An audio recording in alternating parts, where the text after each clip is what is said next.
Hey, good morning, everyone. Okay, so let's get started.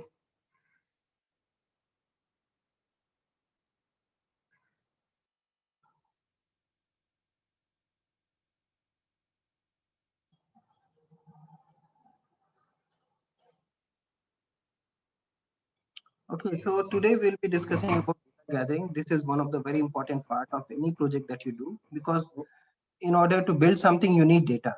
And how do you sometimes the data is available to you, and sometimes, in fact, most of the times you need to get the data. Especially suppose you are dealing with a probably you want to train some AI based model, so we need data and probably in the some format.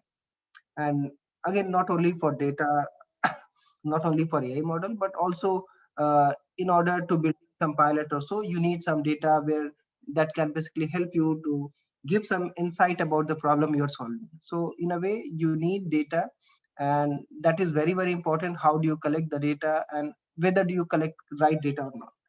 So today we'll be discussing about data gathering. So discuss the aim is sir आज quiz होनी थी ना नहीं, पहले class ले लो फिर देखते हैं. ओके तो सर आए हो तो चले जाओ. नहीं नहीं नहीं हाँ ठीक है. सर क्विज कब होगा? Quiz nahi hoga. You can leave the class. If you are only for the quiz, there is no quiz today. You can leave. Thanks. Sir, like presentation will also take place today, right? Yeah, everything will be there as per the Okay. schedule. Okay, so what happened? Sir quiz postpone हुआ या cancel हो गया? I just said right. There is no quiz today. If you want to leave, you can leave. So discuss how to plan and run the successful data gathering program, right? So enables you to plan and run an interview. So because how do you collect the data? There are several ways you can collect the data: through interview, through basically the questionnaire, through basically carry out some observation and so on, right? So there are 5 key issues that we have to consider. Setting goals. So decide how to analyze data once collected. And because once you have the data, I mean, you need to probably do some pre-processing because you cannot probably directly do the probably get all the analysis that you are looking for.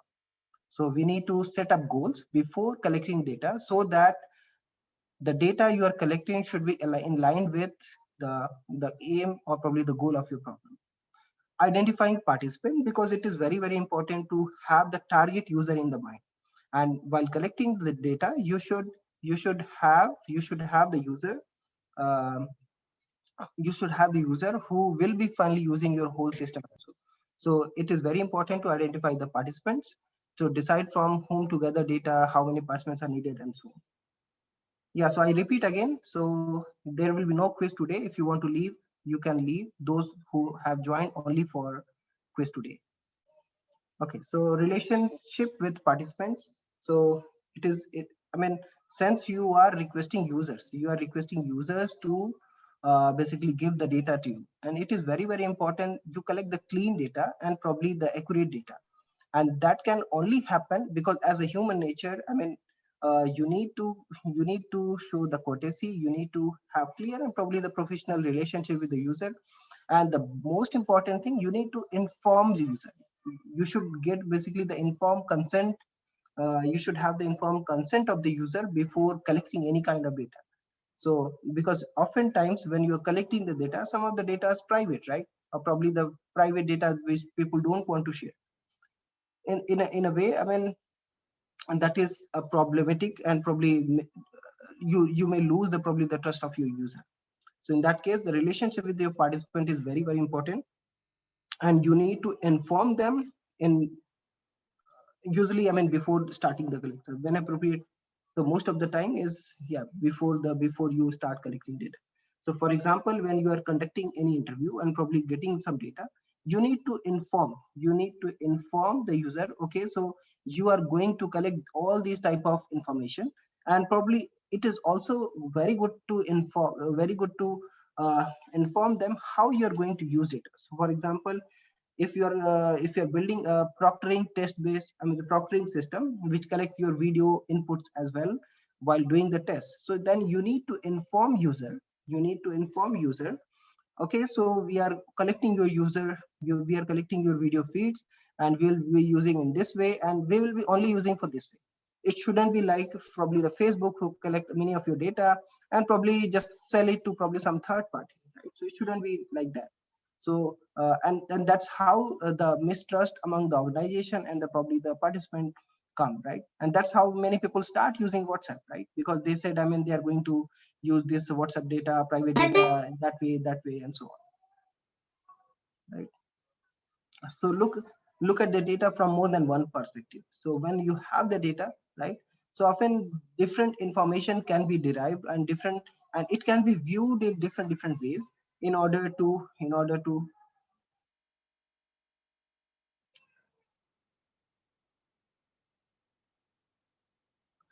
So Sarthak, I'm not in bad mood, but any issue that you have? No, no, sir. Actually, they just wanted to know about the. So I told them like not to ask again and again. That's why they were just disturbing. Yeah, just something. I mean, there is no point asking because there is no point Yeah, asking. that's You are no, disturbed.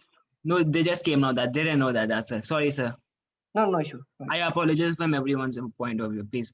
No issue. Yeah, so I mean, I'm just telling, right? I mean, so we don't plan to take quiz today. So it seems that some of you have attended only for the quiz. So there's no hard feeling or so. You can leave the class if you only here for quiz. Yeah. Okay, so let's continue. So by the way, we'll do the quiz next week. So yeah, you can attend the next week. Okay, so pilot studies, right? Because often when you release your product or probably you release your product to the community, right? Or probably so before releasing, you can say to a wider community, often you give your product or probably the system to a small number of people, and that basically help you out in understanding whether the product you have developed is being used correctly or not, whether uh, it is being used the way it should be or not. Because many times during the pilot you'll see, I mean, it is not working as expected. And how you determine that? You determine based on the data that you're collecting. For example, the way user is using the system, what kind of input they are giving, what kind of output they are basically getting, or is it consistent with the I mean the expected output or not, right? Okay, so Dheeraj, do you have any question? No, sir, it was by mistake. Okay, no issue. Ariman? Sir, can you please explain pilot studies again? Yeah, so pilot studies, I'm saying, so often happens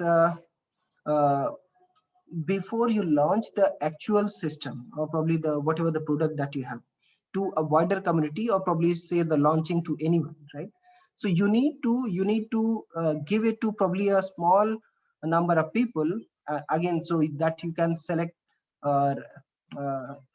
some representative set of people that will help you to use the system and give the feedback, right? So pilot studies is more about the feasibility, whether something, I mean, that you are planning to build before launching to a, say for example, whole India.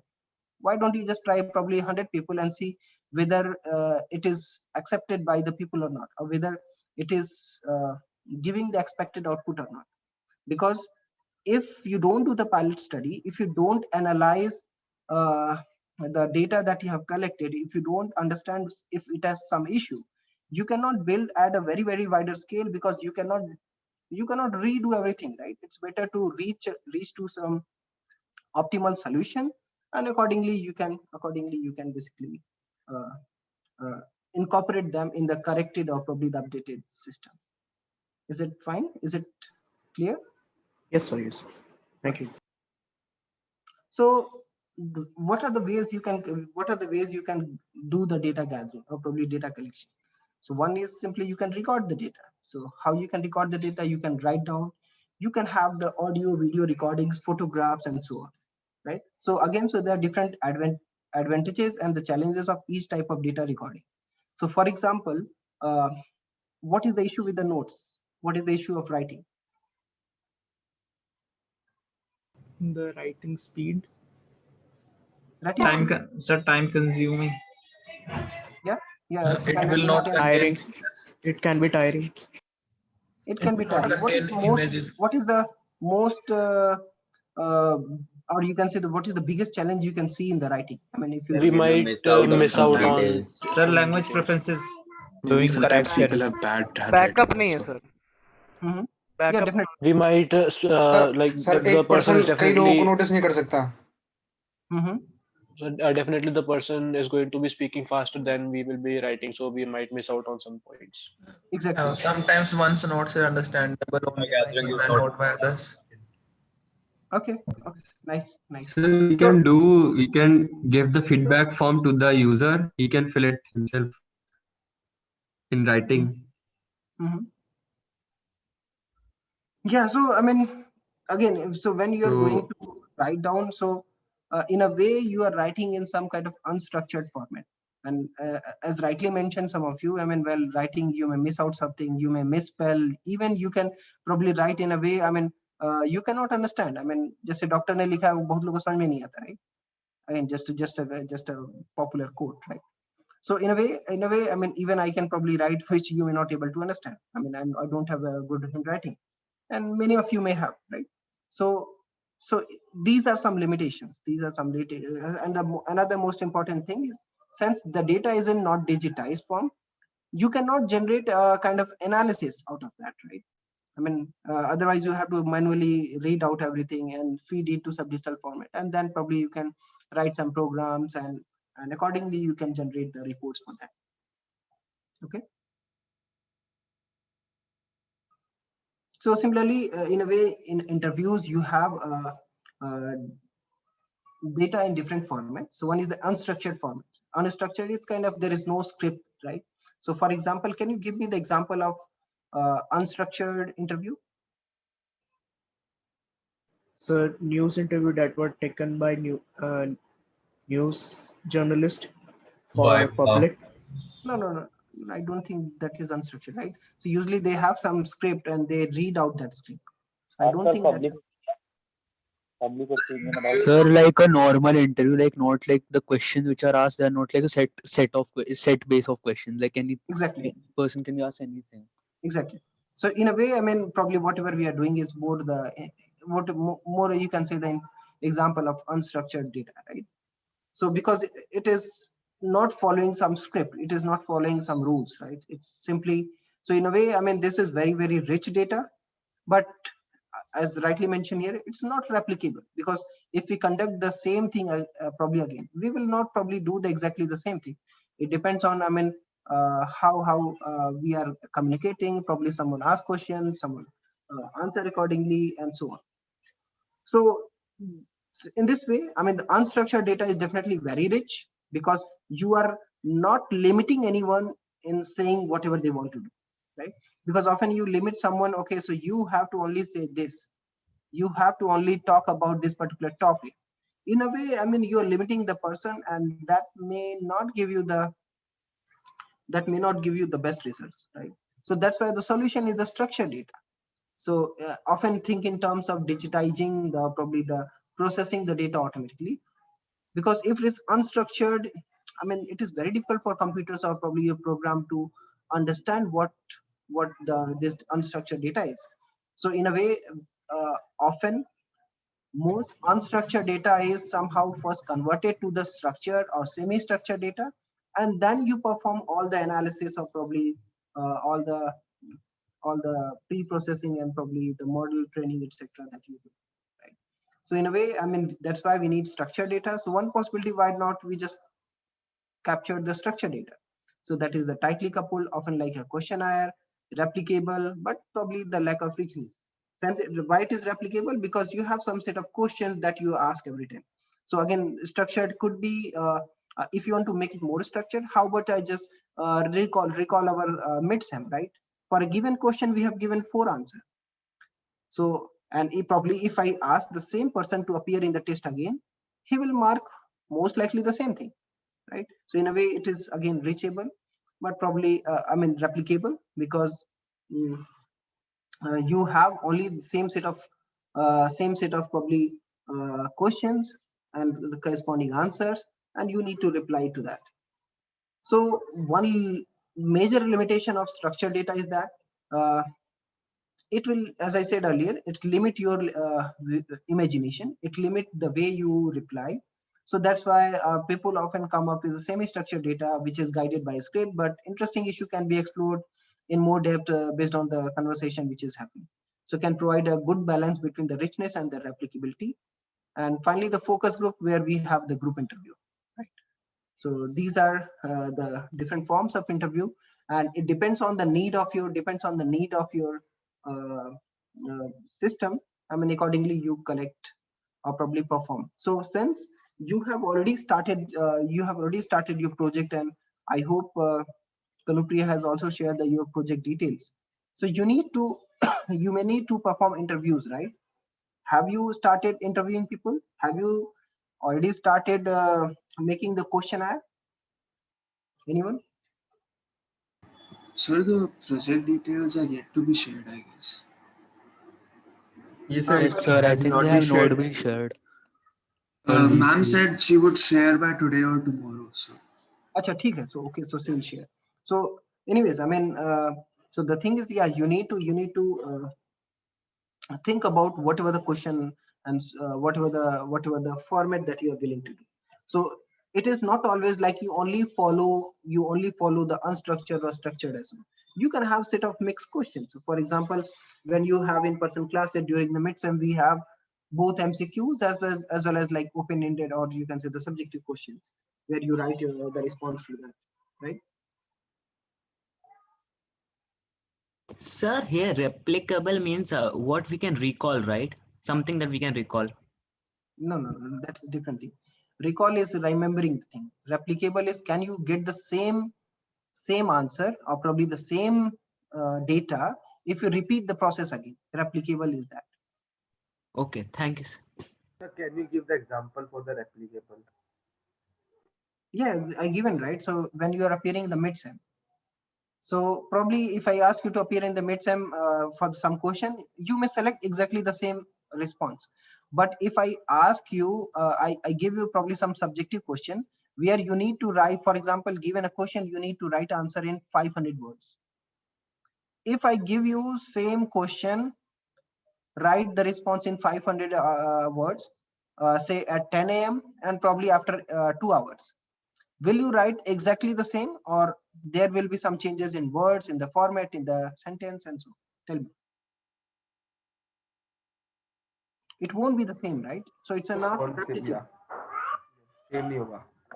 Yeah. So I hope it answered your question. Sir, that means it would not be replicable. Yeah, that's what I'm saying, right? It's not replicable. Yeah. In a sense, it's not the same thing. Replicability is more about, I mean, you are getting the same thing, right? Replicable. I mean, replica. What is replica? Replica is a duplicate. Repeated things. Right? Yeah. So what to avoid in interviews? I hope you already aware. So just keep that in mind while you prepare the question for your interview. So for example, long question, compound sentences. So for example, you can split them into two, because if it is compounds, it's better asking differently. You need to avoid some jargon and probably the languages that interview may not understand. So for example, you have very complex word, like, I don't know. Can anyone tell me one most complex word you know? Yes. What is the most complex word you know? Sarago. Sorry? Sarago. अच्छा, ये तो मुझे भी यार complex. अब जैसे if this is a complex word, right? And if you put these kind of words in some interview, right? I mean, do you expect the user will give you the correct response? No, sir. Right. No. So for example, some legal, I mean, in the legal, I mean, they have many legal terms which probably we are not aware of, right? So if you after giving such legal document or probably the information to some, say, rural people, I mean, the people in the rural areas, and conduct an interview, do you think, I mean, you'll get the correct response? No. Right? Yes. So that's why we want to keep it simple. If it is long question, I mean, don't use that. Split into the smaller questions. What else you need to consider while conducting it? Sir, we need to consider like different demographics also. Like if you are conducting a survey in a particular region, you can't just give that same survey to the people of that the other region where you're conducting it. Some people might find some questions offensive, or it might not be that clear to them, depending on, you also said, the education and the language barrier. So you need to consider all of those things. Very nice, very nice. So similarly, I mean, the reason being that all this you are doing because there is like unconscious bias is there, right? Because that may not have the representation of all kind of people. So for example, if you are doing a project, so and that may have some target user, right? So I believe the target user is clear, like who are the user who will be using your system. If you are doing a pilot, and if you use altogether different type of people who will not likely going to use your proposed system, I mean, this pilot is of no use, right? I mean, in the pilot, I mean, you need to involve the people who might be the real user, right? At least few, if not few, right? In a way, I mean, you can get the real feedback and accordingly you can address them.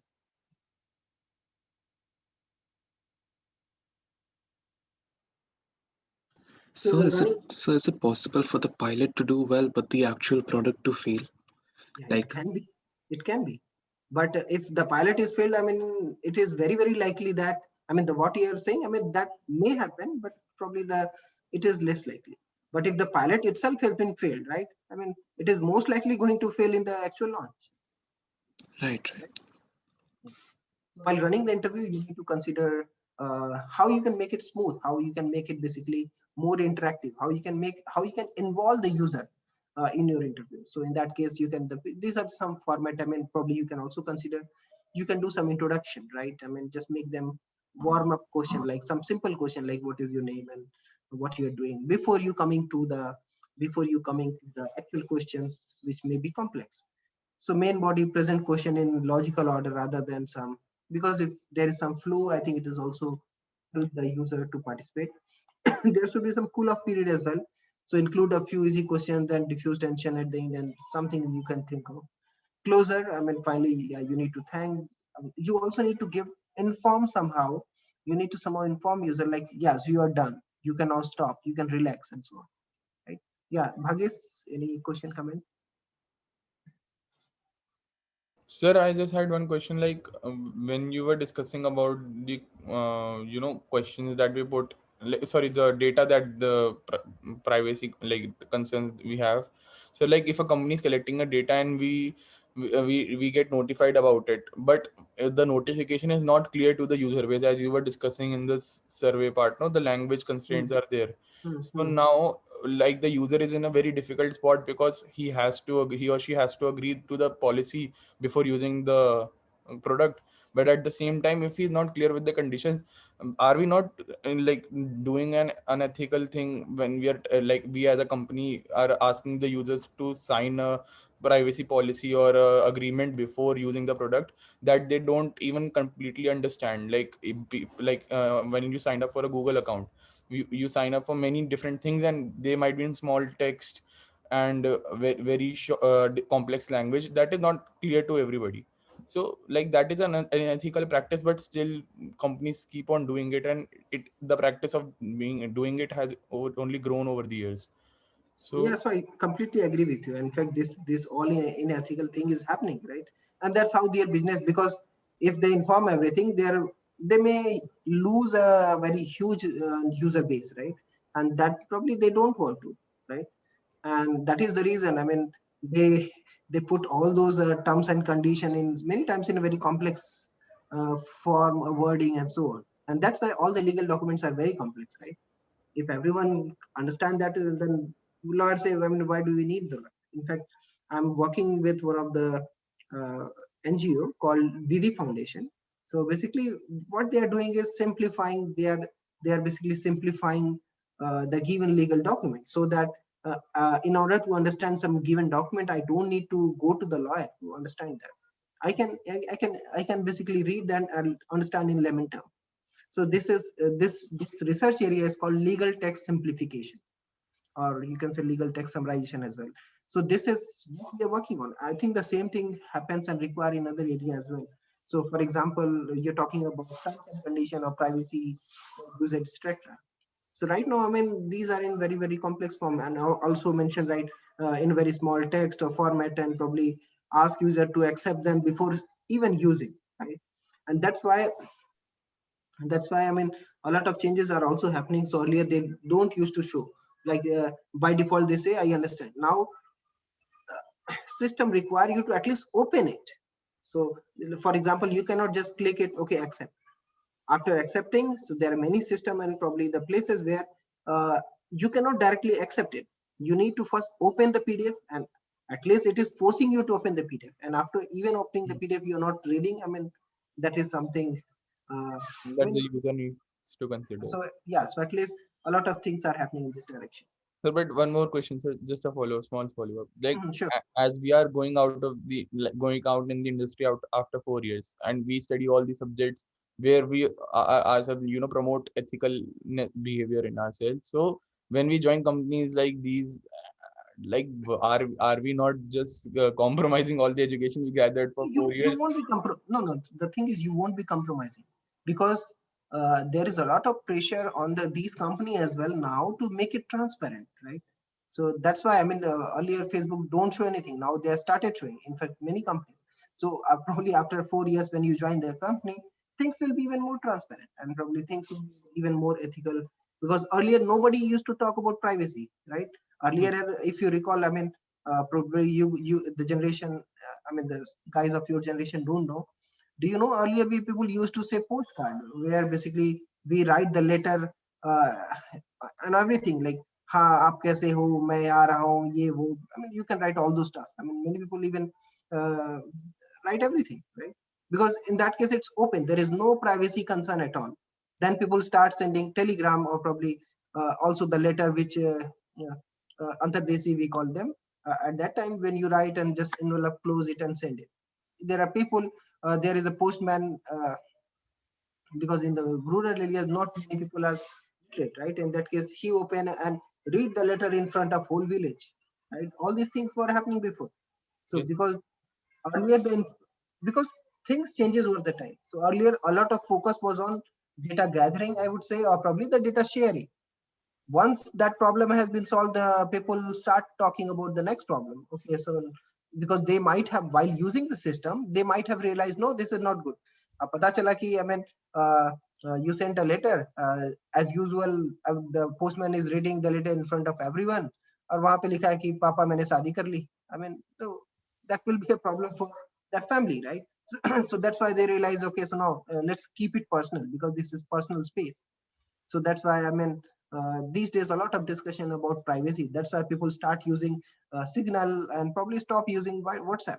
And that's how that basically forced WhatsApp now to postpone their privacy policy that they were about to launch in India, right? Because this is all the pressure they have from the people, from the government, and so on. Okay. Yes, sir. Thank you, sir.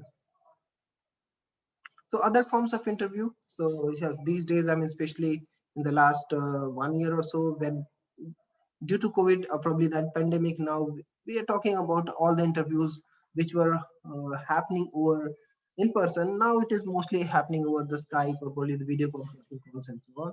So now it has some advantages, but it also has some disadvantages.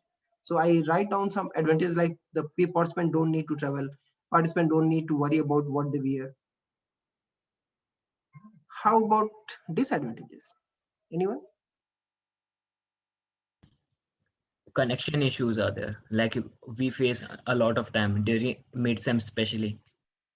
Right. What else? Time region.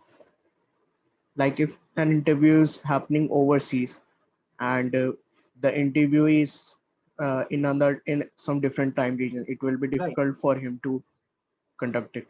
Very nice, very nice. So one thing I mean is very important when you are doing piloting or probably interviewing. So many times it is important that you collect the anonymous interview. Because why do we need anonymous interview, by the way? Anyone? Sir, sometimes people are not like comfortable sharing like details related to whatever the interview is about. But if they are anonymous, they can probably give more insight and be Exactly. more honest. Exactly. For example, Abhik is building something and then Sarthak said, "यार मेरा दोस्त मैं इसकी बुराई कैसे कर दूं?" Right? But if it is anonymous, I mean, at least he can freely express whatever he want to say, right? And that's why, I mean, as much as possible, you should collect the anonymous interviews, perform the anonymous interviews, at least if you're doing or online. So for example, sometimes it is not possible to confirm. So for example, if you're doing video interview, right, you cannot make it anonymized. But at least when you're doing interviews through, Google Form, right? Can we make it like anonymous? So in order to make a Google Form anonymous, what you will do? So not take the name, like when they enter their details, not take the name and email ID by Very default. nice. So I assume that at least you might have created some form, Google Form. Have you made any Google Form? I mean, is there any people who have not made a Google Form? Yes, sir. No, who have not? I'll try making today. Yeah, just make one, right? Just make a कुछ नहीं पूछना, बगल वाले से नाम ही पूछ लो, सार्थक अपना नाम भर दो इसमें. Right? Just ask the name. It's good to, because this is why that's how you get started, right? I mean, creating a Google Form is very, very important. I mean, Google Form or any kind of form is very important in order to collect data. And I think that will be very, very useful for your project as well when you start working. Yeah, Bhagesh. So it was up from previous time, sorry. Okay, no issue. So, can you give the another disadvantage of the interview? Another disadvantage of online interview? Yeah. बताओ यार. Anyone? I mean, there are so many, right? I mean, Sejal would like to add. So sometimes people keep very long interviews, so it becomes very tiresome, and we don't feel like filling the entire form.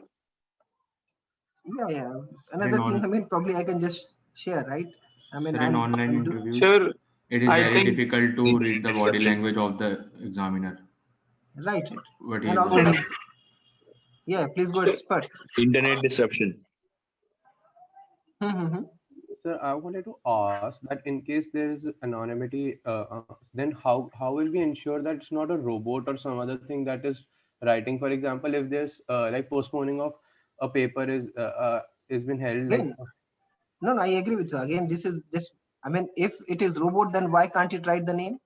I mean, just removing the name is not going to solve the robot issue, right? Sir, in but that we case, can you need, issue in a that case, captcha, you need right? some other solution like, for example, CAPTCHA. Yes, sir, CAPTCHA is there. Because Turing Yeah, test it can't pass. And sir, talking about the disadvantage of online interview, I think that in the online interview, the interviewee doesn't feel that pressure which he feels offline, and that's why he is able to skip that pressure, and the company may select the wrong person in that case, because that pressure is very important to handle. If that person is able to handle that pressure, only then he should be selected. But in the case of online, that criteria is not checked.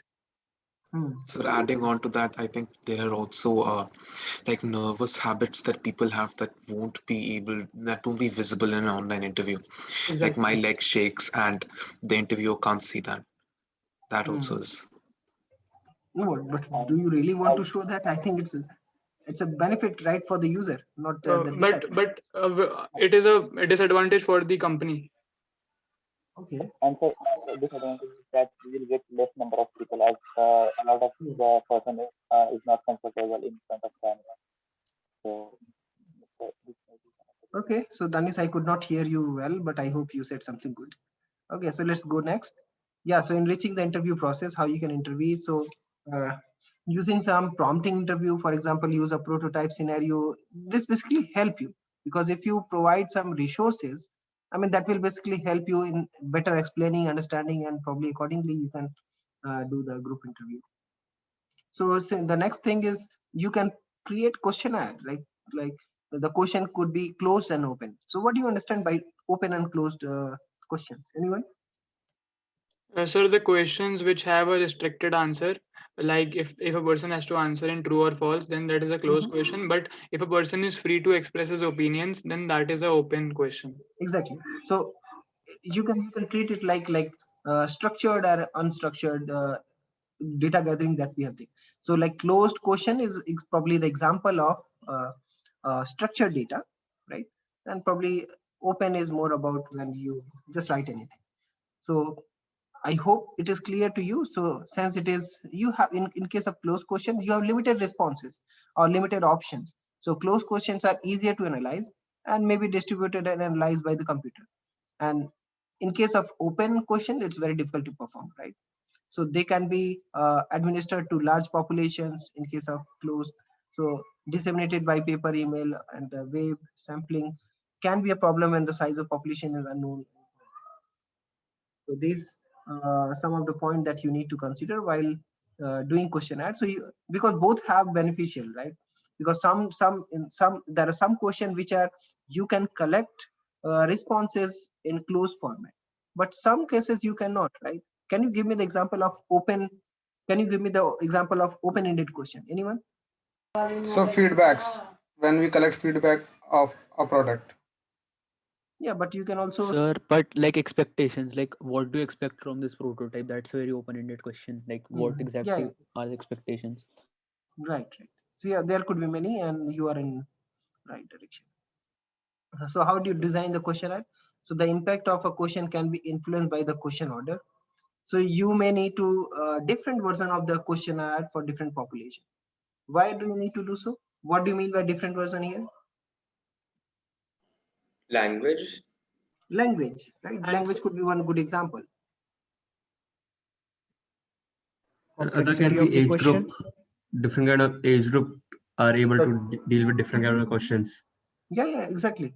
So for example, yeah. So again, very right answer.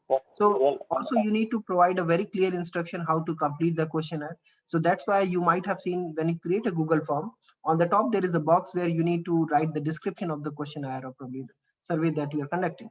So like there are these many questions, so you can write. You need to sort of select only one question out of the given answer, and you have 20 minutes. You have blah blah blah, and all those details. So avoid very long question and questionnaire. So I hope you are agree with this, right? Why we need to have, why we should avoid long question and questionnaire?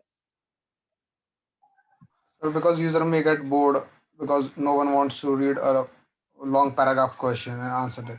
And it is also difficult to analyze. Exactly. And also, I mean, it's very difficult to interpret, right? If you ask me very long question, I will first figure out, okay, so what question kya hai?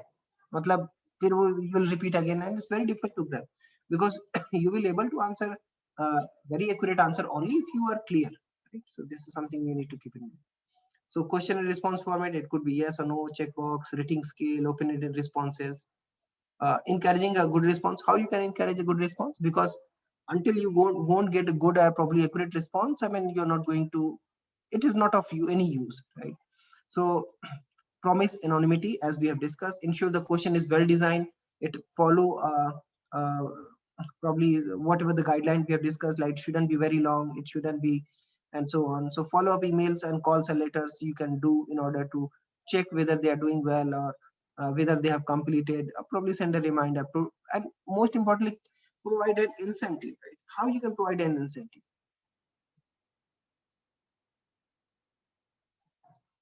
So the name will be featured somewhere. That could be an incentive. Yeah, this could be one incentive.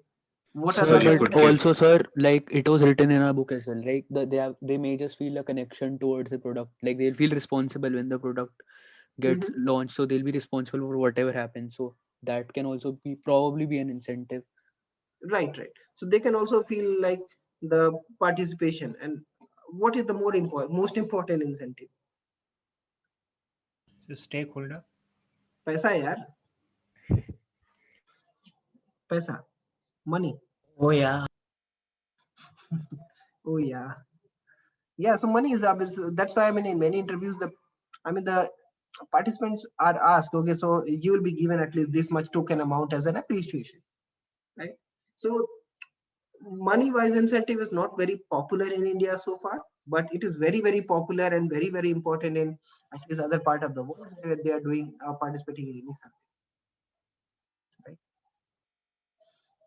So they often give in-game items also instead of money. Yeah, The vaccine trials, people were paid in during testing part. Yeah, so it's good to have. It's good to have provide some incentive. So be it in terms of money, be it in terms of acknowledgement, be it in terms of probably anything. I mean that you can think of. So advantages of online questionnaire: it's relatively easy, quick to distribute. You simply need to send the link. Responses are usually quick, received quickly because they simply click all the options. And since it is data collected in database format, I mean structured format, you can do the analysis. Errors can be corrected easily if anything happened. Time required for data is analysis is reduced. So these are the benefit of online questionnaire. So this is just one example. You can see you have checkbox, you have probably write down, you can probably select the dates and something like that you can do. So we can The make problems it with online questionnaires. So sampling is problematic because this is something you cannot control, right? Because when you're sharing the link, I mean, you cannot control that who is filling the things, who is filling the form, because you also want to make it anonymous. तो पता चला कि यार Bhagyesh form भरता गया कि स्पर्श ने बोला है स्पर्श का फॉर्म है उसको 100 रिस्पॉन्स चाहिए. You keep filling the form and again and again and again, and that is the another reason Google has introduced the option, do you want user to fill the form only once? I mean, all those issues is not just like, or probably all these features are not just created on the day one. All these features are keep adding, I mean, the developers are kept adding because they realize that the people are breaking the system, people are playing with the system, right? So preventing individuals from responding more than once can be problematic. So something at least we have solution now. But again, you cannot control. For example, Bhagesh बोलेगा यार मैं तो करना ही चाहता हूँ. I will create 5 email IDs. Have you done something like that? Yes, many people have done. So for example, you have to vote for your friend. यार Bhagesh को sir ज़्यादा ही response चाहिए sir. Right. So you just create 5 email IDs and नहीं ठीक है ये तो करना है. हाँ सर एक ऐप को दिया था बैड रेटिंग दी थी सर 10 बना के दी थी. Okay. So deploying online questionnaire, so it's very like simple. Design offline, program complete online template. So for example, Google provide you this template and you can create. So test the survey, make sure that it behaves as you would expect. So it means, I mean, before when you create a survey, right, you assume that it will take 10 minutes. But when the user start giving the survey, I mean, it takes approx 30 minutes, right? This is very, very frustrating. So because just your assumption is not enough. And especially, I mean, if the person is not the creator, right? So that's why you need to do a thorough testing before releasing the survey to wider community. To test it yourself, test in a group, and who will be another part of the survey to check the questions are clear, understandable. Once you are done, you finalize the all those things. You can finally recruit some participants and ask them to participate in the survey. So another thing, I mean, you need to do some observation because when again, so do you think it is feasible to perform the observation in online interviews or probably online data gathering? So for online data gathering, observation of data can be done with interactive ways like Right. pie So in chart. case of interviews, you can do. In case of Google Form, you may not, right? So in a way, I mean, there. But again, so whenever it is possible, you need to collect the observation. So direct observation in the field when you're doing offline, like structured framework. So degree of participation, whether it's insider, outsider, ethnography, cultural details, and so on. So indirect observation. One second.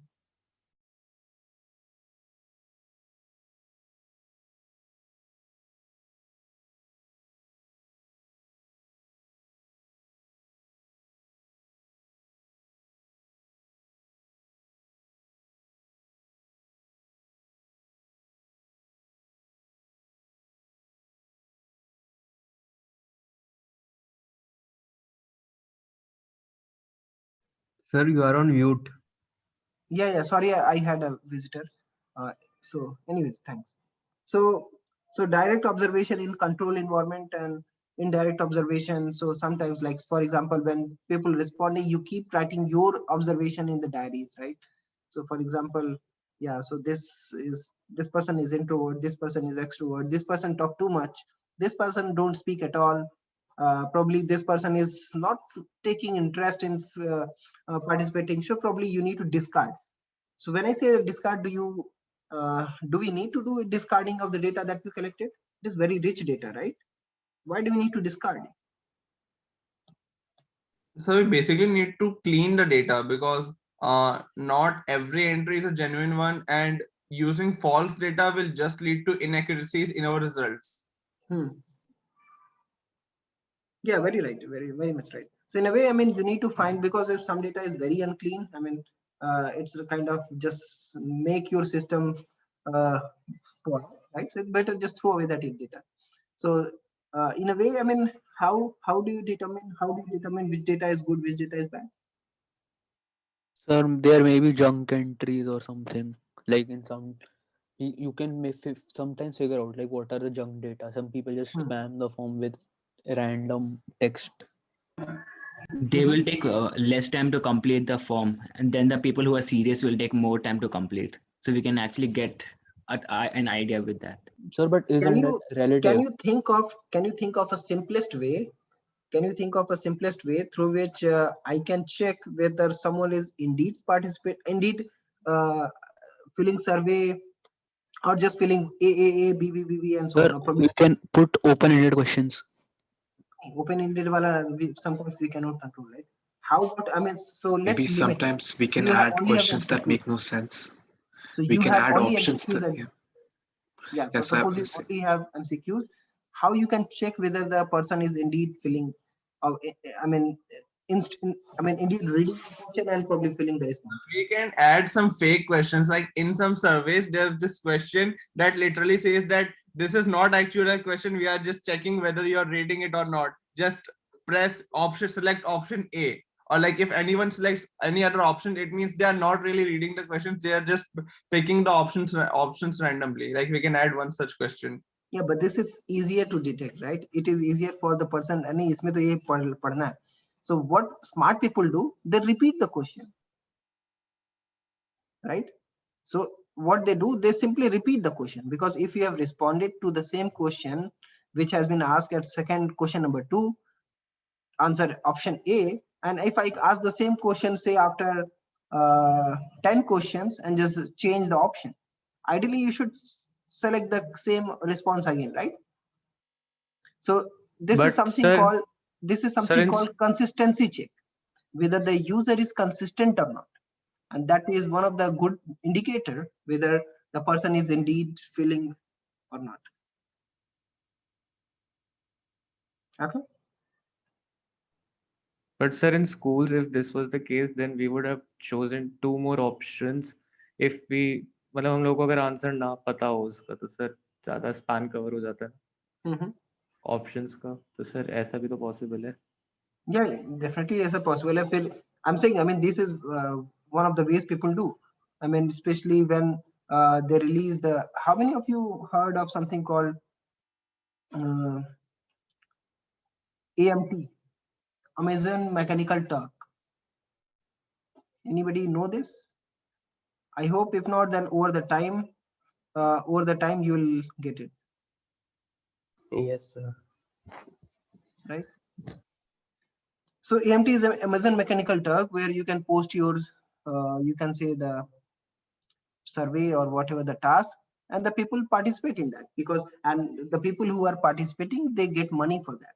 So for example, for every this task, so in order to control the quality of the annotation, they have a lot of these checks, like consistency check, which I mentioned, and in fact many other things they do. So over the time, I hope in the next 1 or 2 years you will go into more details about this, how you can basically keep the collect data. Sir, once I was doing one survey and it asked a question in between which was regarding some fact which we have to answer by Googling. It was some general knowledge fact in between to verify I am genuinely filling the survey. Yeah, so that is so structuring framework to good observation. So there are 3 easy way to remember part. So like the person, who is, the place, where, and the thing, what is happening. So in this framework, you can also perform a good observation. Like in this case, some dialogue is happening, some conversation is happening, and based on that, you can basically do some observation, like who is doing what and so on.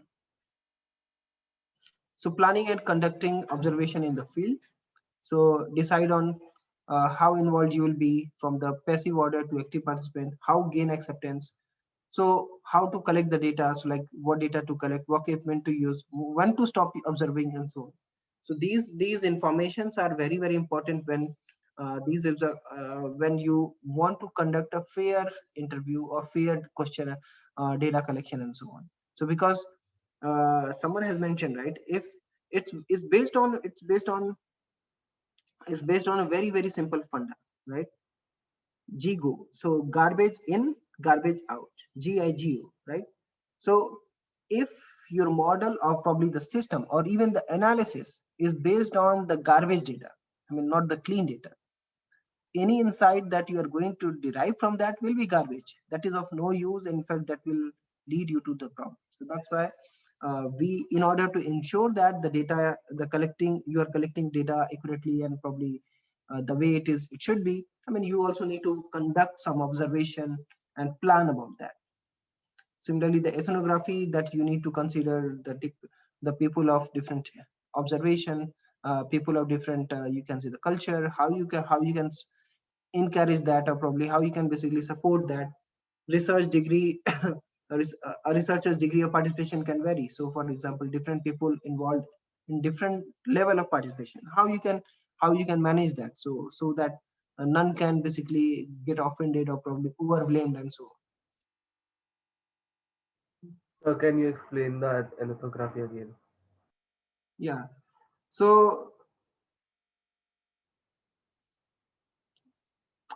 debate about the difference between participant observation. So ethnography is more about how you ethnography is a philosophy with a set of techniques that include participants, observation, and interview.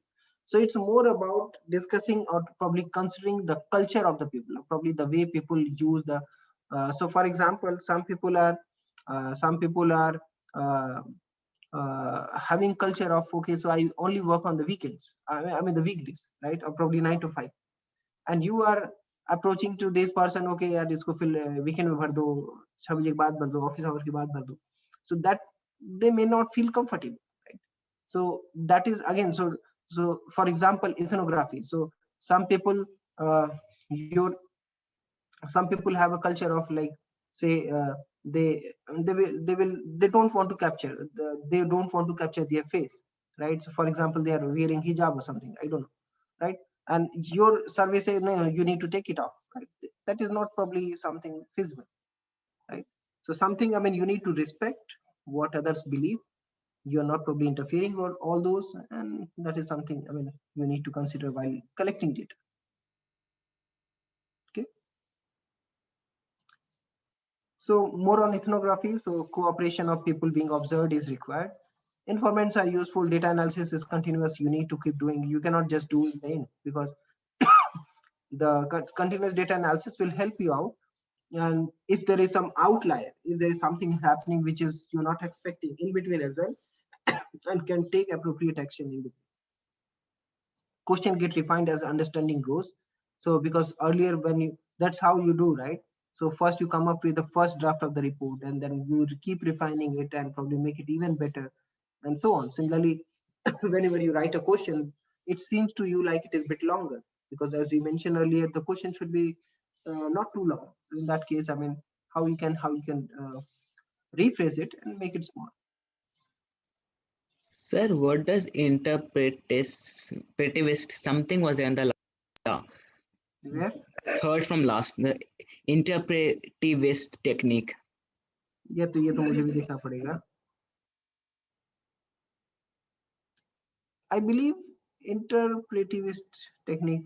I believe I need to check, by the way, but I believe it is more about the interpretability. So whatever the technique you have, it should be interpretable. I mean, what is happening and so on. Okay. So this is more on NASA example. You can check the chapter for more details about this. So online ethnography, so where you have like virtual, online, and so on. So virtual online activity that you have. So virtual words have persistent that physical words do not have. Ethical consideration and the presentation of the results are. So it's more about ethnography. You can check in the book. So these are the papers which are talking more about this. So you have activity or job description, rules or procedure that govern particular activities and so on. So other information that you collect while observing. So photography of the artifacts, videos of artifacts, description of artifacts, workflow diagram showing, etc. So all these you can consider. So there are mainly how you can basically perform the direct observation in control environment. So one direct observation could be think aloud technique. You can ask, you can check, and so on. So another is indirect observation. You don't interfere and probably just write down based on your observation. So it is based on the diaries, interaction logs, and so on. So video phones, photo notes, all these are used to capture data in both types of observation, be it like direct or indirect. Sir, can you explain the indirect part? Yes, just coming to that. So many times it is not possible to just follow one strategy. So especially in SCI, you need to probably follow a combination of different approaches. So like in this case, it could be choosing the combined technique could be like, depends on focus of the study, who are the people involved, what are the nature of techniques you can use, what are the resources you want to use, and finally the time availability as well. Yeah, who's there? Yes. Can you explain the previous indirect part? Sorry? Sir, in previous slide, indirect part. Indirect observation tracking users. So indirect observation tracking user activity. So for example, someone is interviewer, company HR is interviewing you, right? There is another person who indirectly, so for example, when technical person asking technical question to the interview, right? In that case, you being as HR just notice. For example, someone is given example of leg shaking, right? I mean, the person is leg shaking, right? Technical interview only focus on probably the technical part of the question, but indirect observation that you have, you're not interfering and looking at. Interaction logs, for example, so when you are responding questions, right? So what I'm doing, I'm also basically keeping a log of what are the website, what sources of information that you're capturing, something like that, right? Is this clear? Yes, sir. Same for like diaries. I mean, you just somehow you whatever the observation you have about the person. So it's just like a what does thing? So Sorry? what does thing aloud?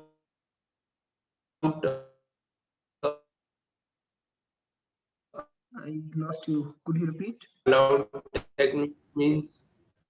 अच्छा, think aloud technique. बताओ यार, कोई बताना चाहेगा? Sir क्या पूछा उसने, clear आवाज नहीं आई. Direct He was asking observation what is होता है. think aloud technique. For example, how you can get the direct observation.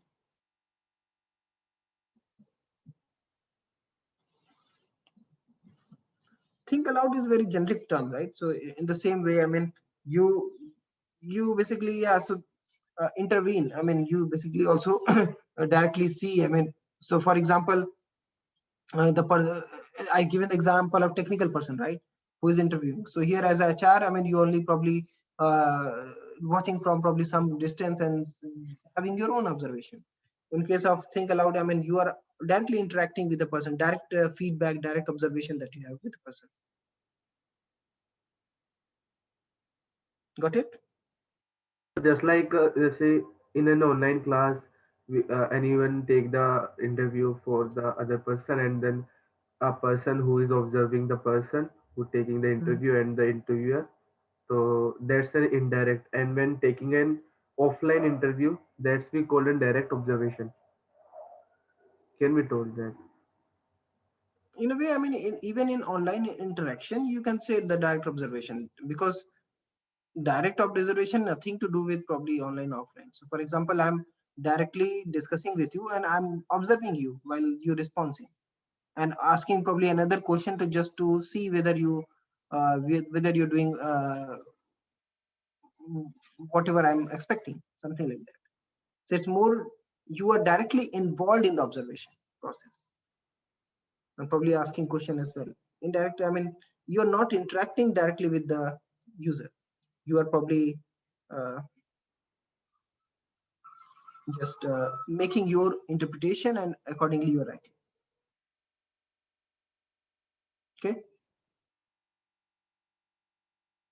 So the summary is, so data gathering session should have very clear goals, because if you don't have clear goals, you're not able to probably get the required data, probably that you are looking for. And an informed consent is required, because that basically gain the trust of the people, and they will basically can reply with free mind. Okay, so since it is anonymous, you are collecting my this type of data, this can be used in this way, and they're fine with that. So 5 key issues of data gathering, like goal, choosing participant, triangulation, participation relationship, and finally the pilot that we have discussed earlier. So data may be recorded using handwriting notes, audio, video recording, a camera, or any combination of these. Interview may be structured, semi-structured, unstructured. We discussed about them. Similarly, the focus groups are group interviews, questionnaire, then talk about questionnaire, and finally the observation. That is something you need to consider while collecting data, be it in form of interviews, be it in form of questionnaire, or probably something else. Okay. Any questions? So the question is, I don't understand the direct and indirect observation that you were giving the example of technical. I have issue because I don't understand what is the. Okay, so what you do, I mean, once read the book chapter, and if you have any question, then you can probably ask again. Yeah, sure, sure. Okay. Okay, then thanks. Who will be presenting today? Please tell me the name. Sparsh. Okay, Sparsh, please share your screen. Who's the next? Siddhant. Siddhant Agrawal, right? Yes, sir. Okay, so you can go next. Who's the third group? Bhagesh.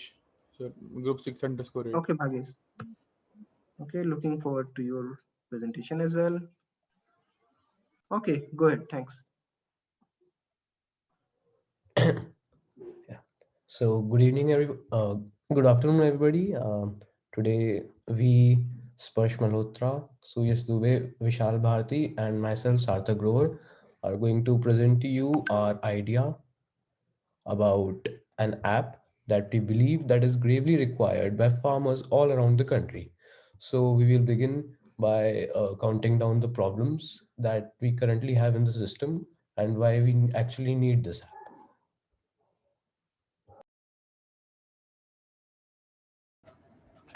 Okay, so the problems with the existing systems include like basically till this date small farmers have to travel like long distances to sell their products, so that really wastes a lot of time.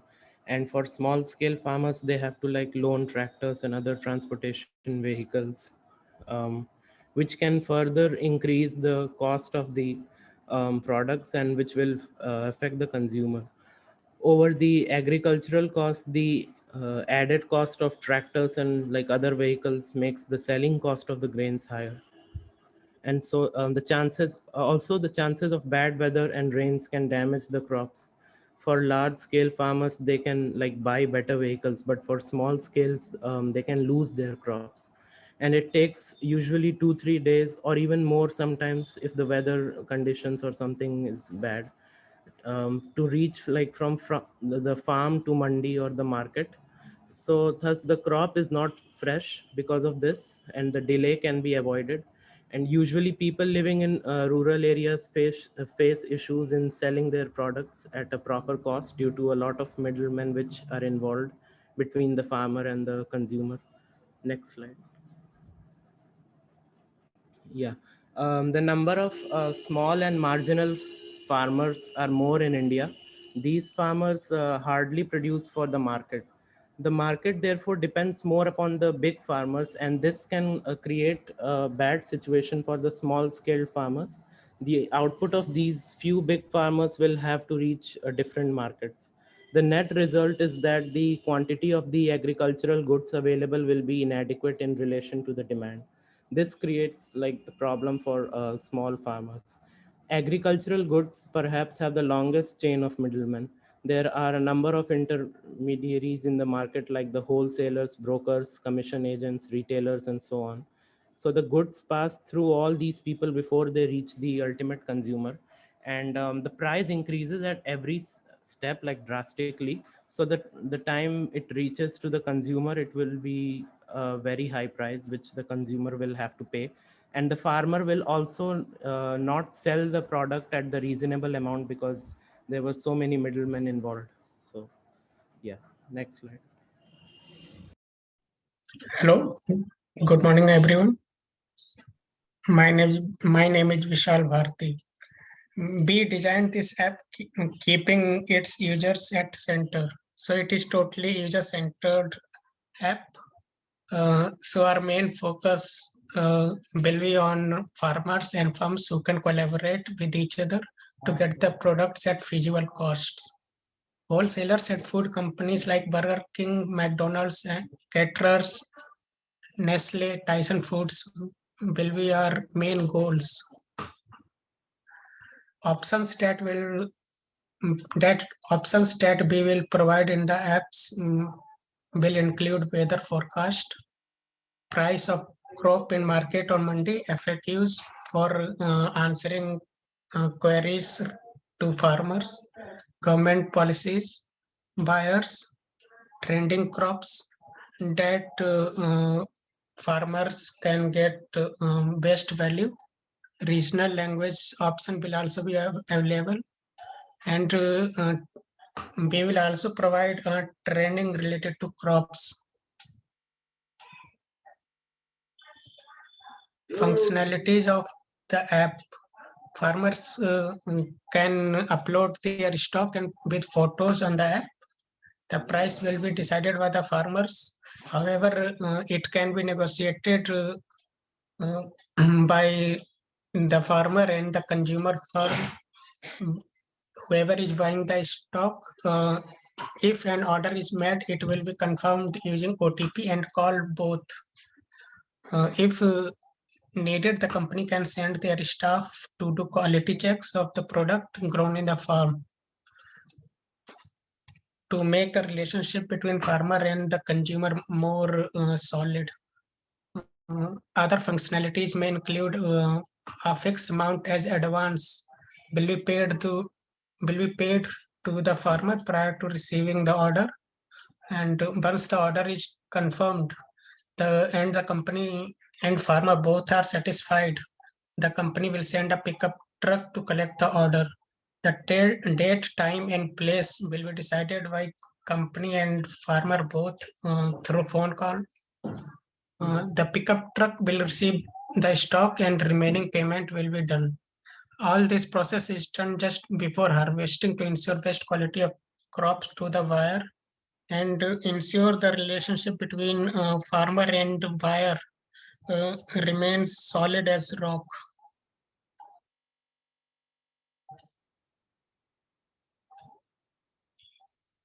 Am I audible?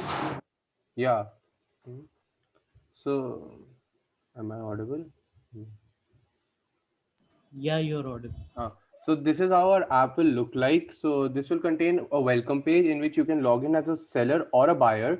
The second page will contain your username. A small verified tick will be shown on the above. If you are verified, it can be done through a ration card or any sort of verification, that is Aadhaar card or such as passport or anything that can be done.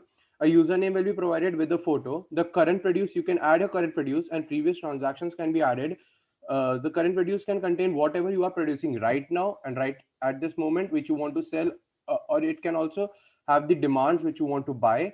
And the previous transaction will contain the name of the farmers and the amount you have bought with them, or the buyers whom you have sold the crop, and at the price. The next page, if you go and find for the wheat section, for example, you will find a list of farmers who are ready to sell their crops. You can view their crop by this view crop option, or you can chat with them to negotiate about the price or the condition of the crops available.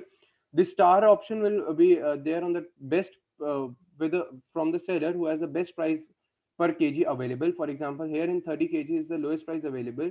So you can have a star option in which next time whenever you want to buy a crop from a specific person, you can always check out the person whom you previously bought. You can also verify, you can also star him so that other people can also find him if his crops are good enough.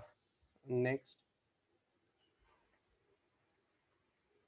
Yeah, so as you all know, the main focus of everything is like money, but unfortunately our focus won't be that. And since it's a non-profit based app, we don't plan to take a hell lot of money from everyone who is going to use our app. We're just going to take like 1% of transaction of any transaction above is rupees 50,000. and and if anyone wants likes our services and everything, they can also have the option to donate us if they like what we are doing here. Thank you.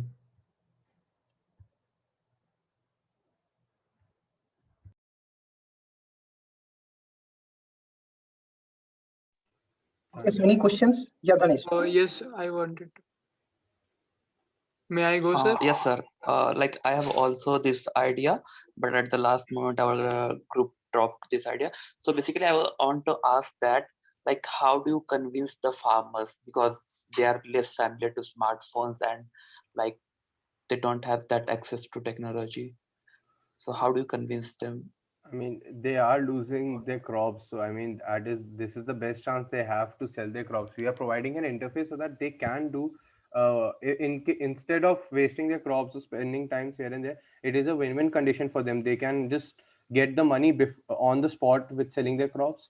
Just the truck would come and they have to sell, and they would get the money just in one day instead of traveling to the mandi and then trying to sell their crops at a reasonable price. They can get it on the spot.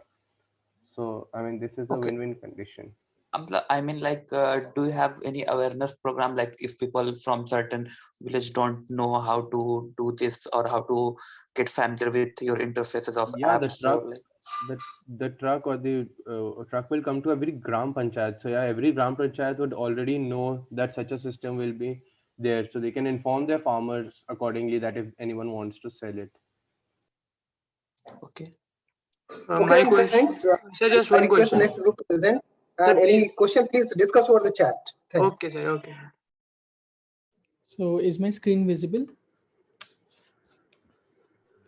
Yes. Yes. Okay, so well, hello everyone. We are group 4_3 and our group members are Siddhant, Saurav, Samuel, Ullas and Racha, and we are going to present on the topic Smart Home Security System. So presenting to you Trinetra, the third eye, a complete smart home security system. Trinetra is an artificial intelligence-based home monitoring system that allows users to keep a check on the security of their home right from the smartphone, providing them with peace of mind. Our aim is to leverage AI and also provide integration with existing products to reduce cost for the end user and provide an experience that is not only on par, but better than existing solutions at an affordable price to make it accessible. So why do we need a smart home security system? You would assume that your home is a very safe place. However, there are always risks, and we have highlighted some stats to highlight the same. The situation is similar in India, and according to a report by India Today, every 3 minutes, a burglary, robbery, or break-in is taking place in India. So in designing this app, we followed a double diamond model of design. We first began by discovering requirements and problems, such as understanding what is preventing mass adoption of smart home tech at present. We defined a problem statement and what we want to achieve with a solution to make smart home security a reality. We develop solutions and features that caters to the user's need and allow them to conveniently and effectively monitor their home security. And after extensive prototyping, we hope to deliver a product that allows users to safely monitor their home from smartphone and feel safe. Over to you, Saurav. So thanks, Siddhant. So let me cover the discovering requirement part. So as the technology is getting advanced day by day, so the people get indulged in their own work. So no one is going to monitor the CCTV camera at the regular interval, as these smart home security systems are prohibitively very expensive. So as we have lots of application within our mobile phone itself, so it becomes very difficult to manage and control these many application tools. Surveillance systems do not allow us to track the offender movement in a real time during a break-in. Next slide, please. So smart home hubs that connect all the smart devices with the network are secured with a weak password. These security labs allow clever hackers to just easily penetrate and gain access to the hub and tamper with it. In addition to that, the data transmitted by the smart devices like printer and smart TV is often encrypted. So it gives the room to the virtual villain who can view and alter the data collected by devices. Through this method, someone is hoping to get into your home.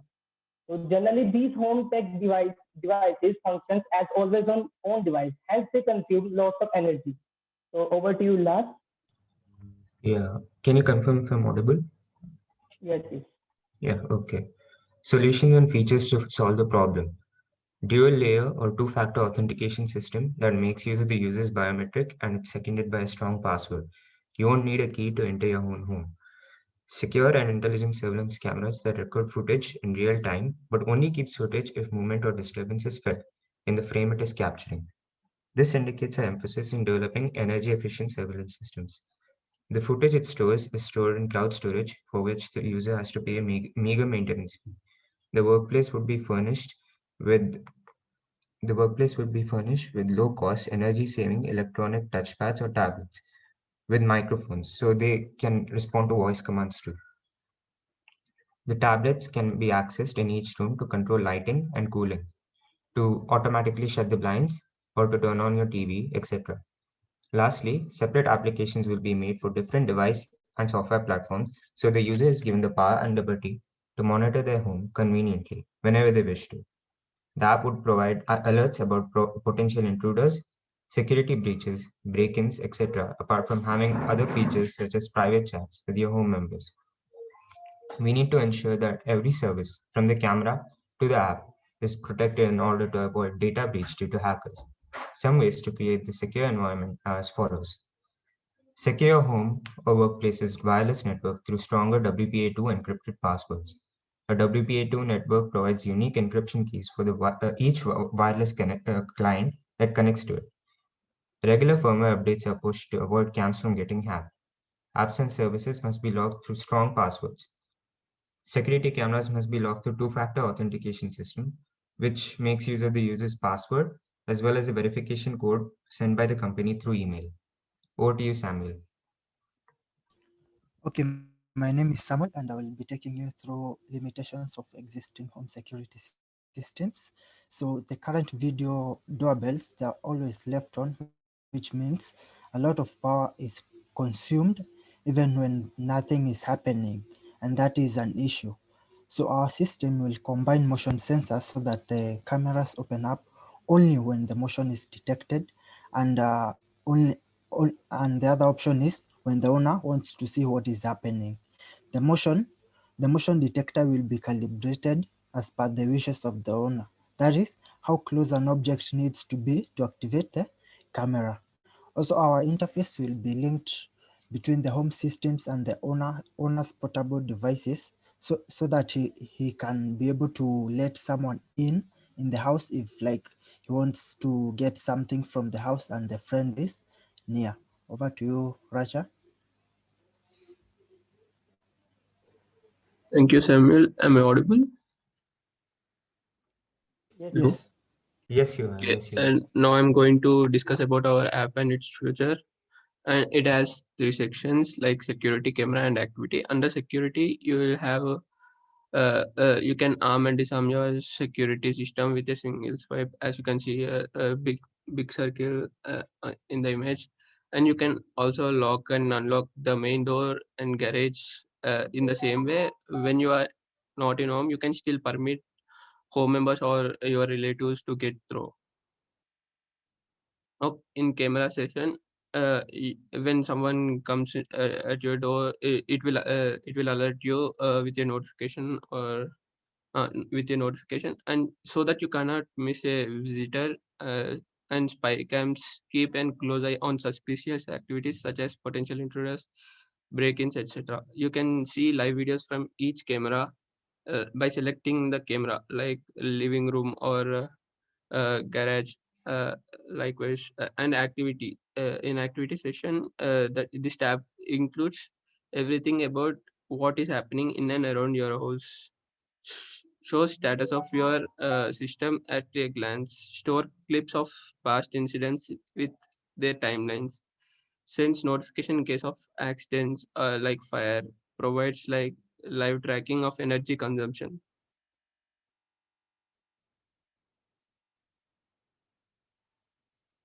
Okay, so in a world of so much competition, you must be wondering why us? As you can see in this slide, existing solutions have a very high cost to entry, as well as having very high monthly recurring payments, which make them inaccessible in countries such as India, because these markets are not sustainable at such high costs for the equipment. We aim to provide a service that does not require high monthly subscription costs, as well as reduce the barrier to entry by enabling a fully modular system, as well as enabling cross compatibility, so users can use existing devices and even old devices such as old phones to utilize their resources and reduce their expenditure.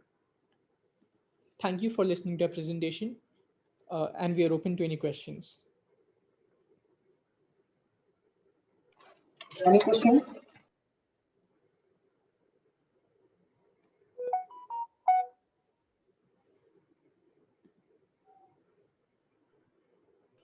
So how do you see, I mean, are you able to achieve this through mobile phones or probably the portable devices as well? So you're talking about the camera. So what we want to do is like, if someone has an old camera or old smartphone that definitely has a camera, so like if they want indoor coverage of their home, then they can use that camera's resources, and then we can run that through the footage through the software that we have and detect whatever we want to detect, like if something is happening inside. Okay, so next group, please start. Bhagesh. Yes, sir. So Sejal will start from our group.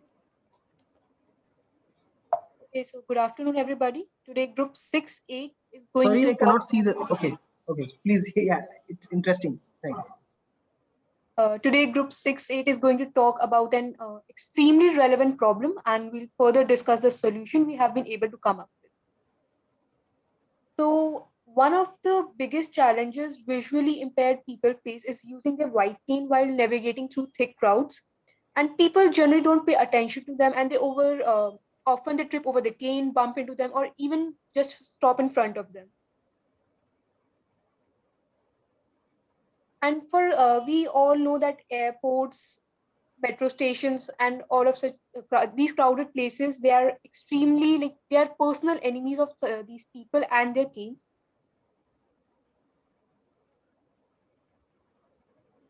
हम सब लोग जब सुबह काम पर जाते हैं तो और रेलवे के हिसाब से ये कोई कर नहीं सकता है। तो मुझे बताइए कि जब आप ये पटरी क्रॉस करते हैं तब आपको कौन कौन सी परेशानियां आती है, कौन कौन सी दिक्कतें आती है? दिक्कतें यही है, यहाँ पे जो ट्रेन के मतलब ट्रैक पे जो खड़ी रहती है मालगाड़ी, उसके वजह से हम इधर से आ नहीं सकते, क्योंकि नीचे से आना हमको मुश्किल होता है आने के लिए। मालगाड़ी खड़ा रहेगा और ट्रेन आता है, तो हम लोग को रुकना पड़ता है दोनों के बीच में, धक्का लगना का ज्यादा संभावना रहता है। मुझे बताइए, आप कभी यहाँ पे गिरे हो या कुछ दुर्घटना हुई है आपके साथ में? यहाँ पे चढ़ते समय हुआ है ना, ट्रेन के अंदर से ऐसा न। These problems actually prompted us to come up with a solution to help the visually impaired people and so that they can navigate in crowded places. In coming slides, we'll discuss how our device helps them easily find their way around and prevent accidents. So one of our teammates shared his experience of meeting a visually impaired person who was struggling to find his way at a metro station. Soon after, we started having group discussions where we talked about this brilliant idea, a feature which is used by NASA in the Mars rover. Later, this feature even got introduced in the iPad Pro. Yes, we are talking about the LiDAR scanner. This feature can actually revolutionize visually impaired people's world. We then decided to implement this idea in the form of a device which will be minimal but full of useful features. We later worked on the model and design of the device and were able to come up with this plan of making a device along with a breathable band. We plan on to conduct more surveys, work on the quality and features, and finally come up with an ultimate product. Double diamond design. A design process model which we have used for making of our product, which consists of 4 phases: discover, define, develop, and deliver. Design approach. Here is our design approach. The discover. Whenever we go to crowded places like bus stop, metro station, we see the blind people face difficulties. Like the biggest problem with the conventional helping equipment is that it hardly provides an early warning to the user. Not able to find stairs and elevator. Even if they find them, they are not able to use them independently. Sometimes don't even know on what station or bus stop they are at. Define. We are able to break down the problem down into 3 major parts: developing newer ways to guide visually impaired without compromising their safety, developing an early warning feature for detection and prevention of situation leading to accident. The most important thing we have focused upon is making the device capable of providing offline functioning and as independent as possible with high accuracy and making it easy to use. Develop. Here are some of the potential solutions. We can give directions to them with the help of haptic motors, which are guided by the inputs from the LiDAR scanner, like where to stop, walk, or to take right or left. Saving routes so that they themselves know at what place they are at the moment and don't have to keep on asking to others. It should be a device made of comfortable material so that it is easy for them to hold it for longer durations. Deliver. Here is our final product: a handheld device capable of operating completely offline with gyroscopic and LiDAR scanner for scanning 3D space and haptic motors for providing directions with unique vibrations for different directions, and compatible to connect with mobile devices for better understanding of destination and their routes. Audio feedbacks are also available should the user want it. Here are some of the possible prototypes which we have made.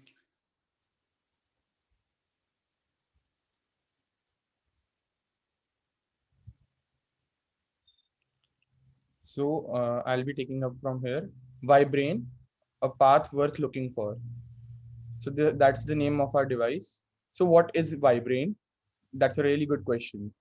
So before, like its name is only the first clue to what it really is. Vibrain is a LiDAR and haptic based guidance device for visually impaired. It is one of a kind and completely original idea. For years, people with visual impairment have been using devices based on sticks for detecting and exploring the nearby environment. But it all ends today. So Vibrain comes equipped with all these features such as haptics, LiDAR, ergonomic build, gyroscope, multi-device connectivity, and breathable grip. So before we go further, we must answer this question: what is LiDAR? So here's a video. You can see as LiDAR clearly maps the 3D space, and it's quite accurate. It's so accurate that radio waves are generally being now replaced by LiDAR scanner for mapping of 3D environment, and this is a technology that has been used for building roads, buildings for a long time, but it has got better with time. And so LiDAR in its core definition is the acronym for light detection and ranging, and it's sometimes called as laser scanning or 3D scanning also. It's a technology that uses eye-safe laser beams to map the whole 3D space. How does LiDAR work?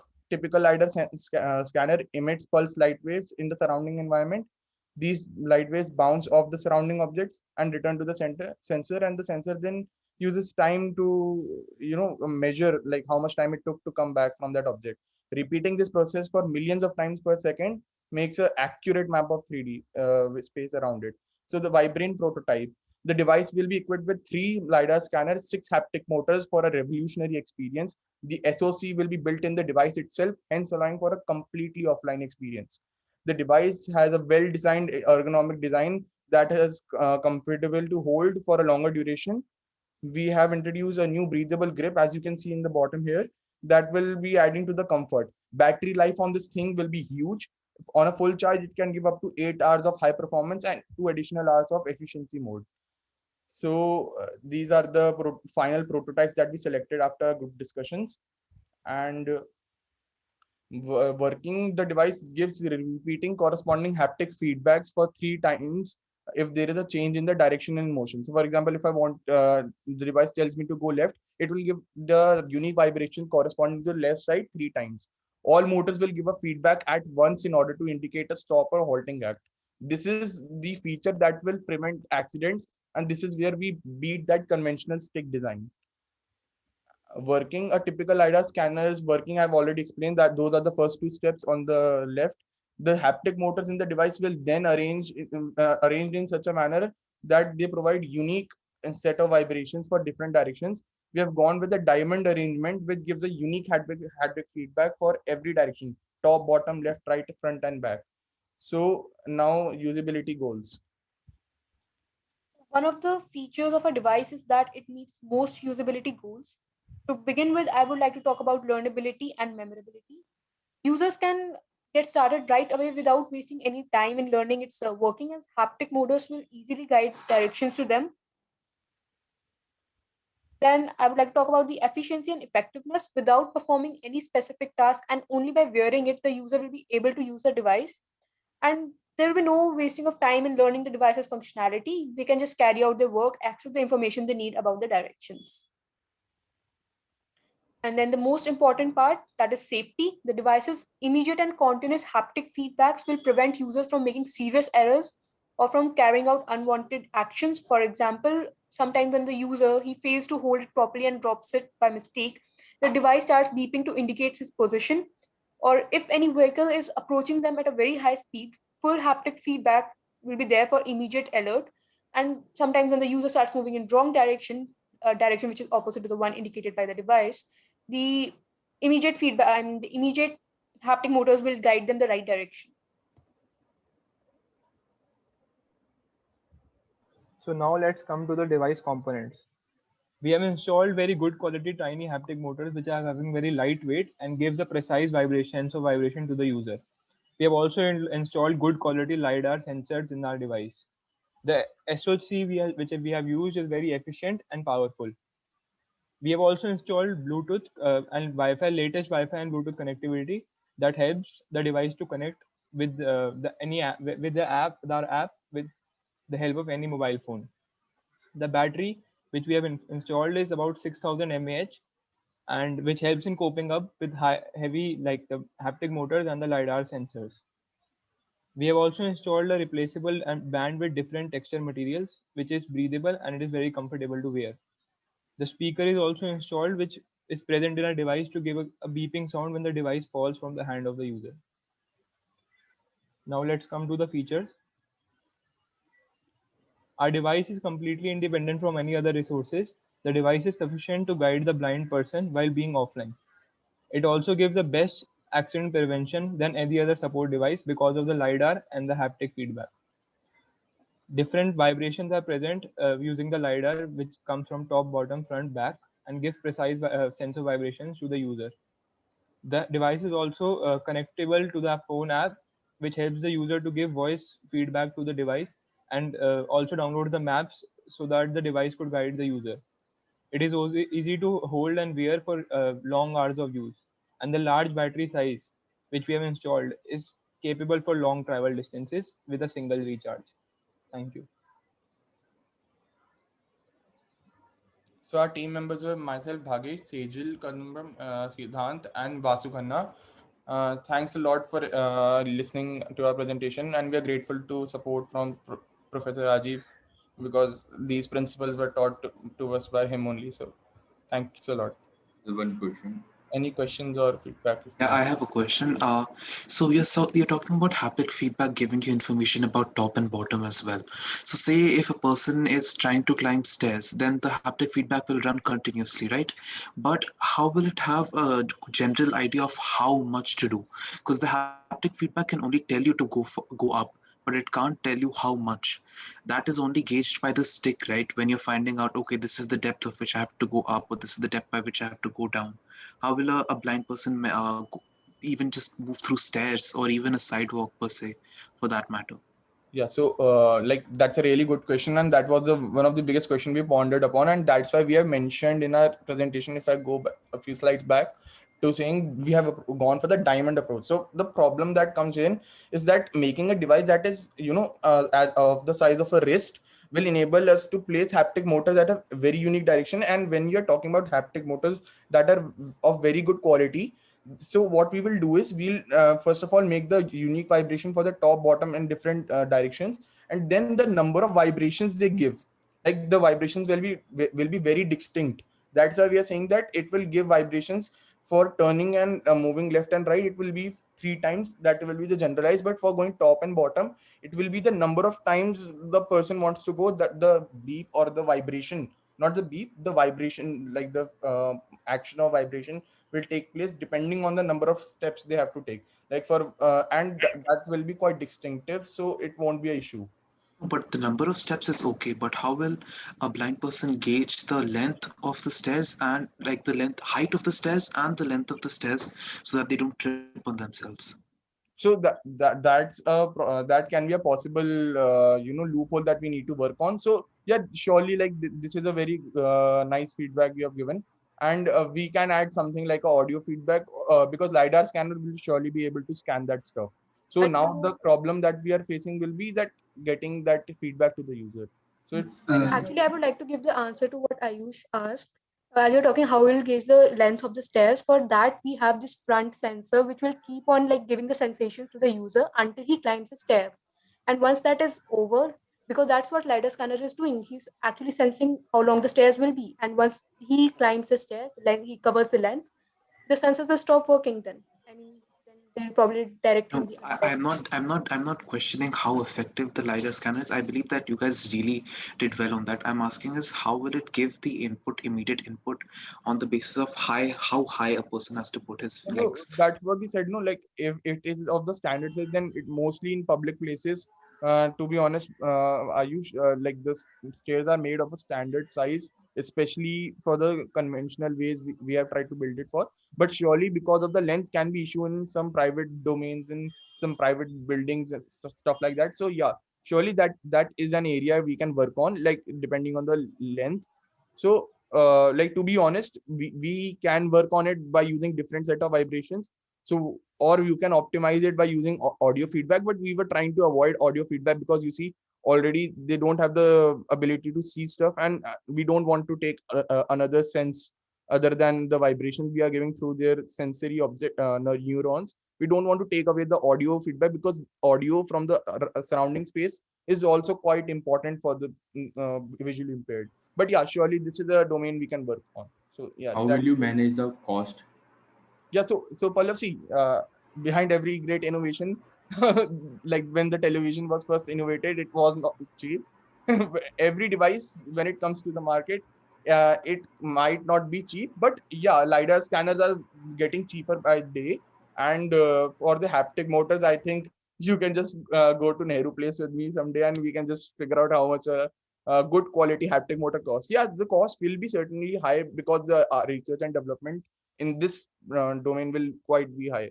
But yeah, it can be brought down by making series of steps, and always organization developing such stuff are willing to give away these stuff to NGOs or care homes for free. So those are the domains you can look forward to. And also financing from different NGOs always comes through, and companies are always willing to do this through for their CSR benefits also. Corporate social responsibility is a great part of running a multinational company right nowadays, right? So those all things can be counted for this. Yeah, so that's all for our presentation. Any more questions? Okay, so then probably let me add some comments.